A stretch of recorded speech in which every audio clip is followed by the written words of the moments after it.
Craig, back in action this weekend, back at home as well. Barrow coming to the Still City Stadium. How excited are you to obviously get back out there with the lads this week? Yeah, it's nice to have a game. You know, obviously the last week's issue with Halifax, and first and foremost, thoughts go out to everybody involved with Halifax, particularly supporters who are the ones that are most involved. And I guess there's a lot of history involved within that club, so thoughts go out to Halifax. But it's nice to get a game on this week. You know, we've been a bit hit and miss in terms of game with us having round 2 as our weekend off, and then last week as well missing. So it's nice to get back out there and have a competitive game. In terms of preparation, as I said, no one wanted the outcome what happened last week, but just with that outcome of having no game, just how has that now changed the preparation for this week's fixture against Barrow?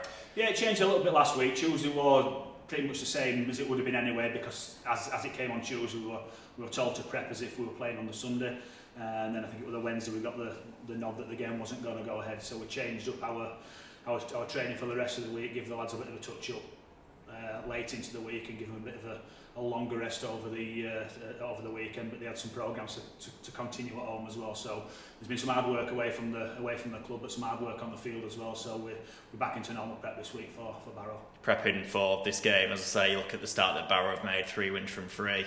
Best defence in the league as well alongside ourselves, so it's got a recipe to be a really, really good game this week, doesn't it? Yeah, really impressed with what Barrow have done so far. I think historically you think about Barrow and they're a flash team, they like to play, they're expansive in what they do, but looking at the conditions that they've played in this year, they've had to grind victories out. The fields that they've played on are very slow, very wet, very tricky to play on, but they've defended really, really well, but also put some points on as well. So it's it's the top of the league for a reason. They're scoring a lot of points and conceding very, very few as well. So it's going to be a real tough ask for us this week. So it's something we're really looking forward to. I know we've had these few weeks off break-wise, but we go into this game. We've spoken before, and you've been really impressed with the performances the lads have put in against that. Obviously, them 2 games against Whitehaven, that trip to Warrington as well. So we've kind of got that platform, haven't we? We've built it, but you want to go above and beyond. And yeah, we do. We've got some green shoots that are there, and there's some really good positive signs that we've seen since the start of pre-season and in the games that we've had so far. But we have been hindered by the lack of games that we've had, or the consistency in the games that we've had with a brand new spine and a pretty new team as well. It's beneficial for us to be playing week in, week out, and we've had a bit of a stop-start to the season. So it'll be nice to get some games under our belts continuously, week after week now, to try and build them connections and get a little bit of consistency on the field. On these games, I think I was looking before we sat down, 5-6 weeks straight now to get that continuity. We've got the cup fixture as well in there against Swinton away, so you must be really pleased that, as I say, get a win on Sunday. We can start to build that momentum, can't we? Yeah, definitely. We need games, and we need to play them week in, week out now. And looking at the fixtures, that's what we've got.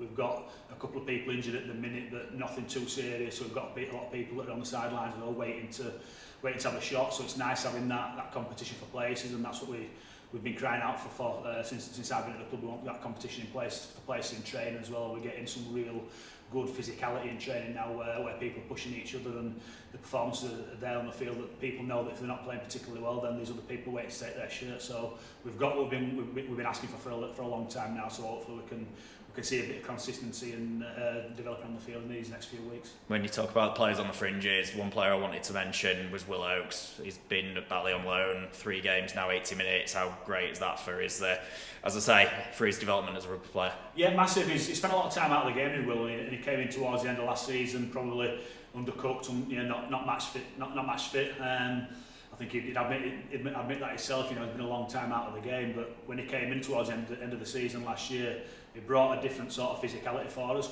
carrying out a yardage and getting us on the front foot, and I think he played a big part in us winning the last couple of games of the season as well. So with having Kieran Gill and Josh Hodgson in the centre role at this moment in time, fit and playing well, it's difficult for Will to force his way in at the minute. So we thought the beneficial thing for Will would be to get him out at Batley, get him some game time, and he's had, like I said, 3 80-minute performances so far, and that's going to be good for Will and good for us as and when he's needed with us. In that Warrington game, we spoke after that game. Obviously, Fozzie came back in after injury. George Griffin got his first start in the place of Jack Bussey. How's Jack doing? Yeah, Jack's not far off now, to be fair. I think he's a little bit further ahead than what we thought it would be. I think initially we were thinking maybe it could be 2 or 3 months, but as he's presenting at the minute, it might be a couple of weeks. So we'll keep him off feet this week, or keep him away from contact this week, and maybe start introducing him next week to see how it progresses, with the view of getting him in over the next couple of weeks if all goes well. So good news for Jack and good news for us.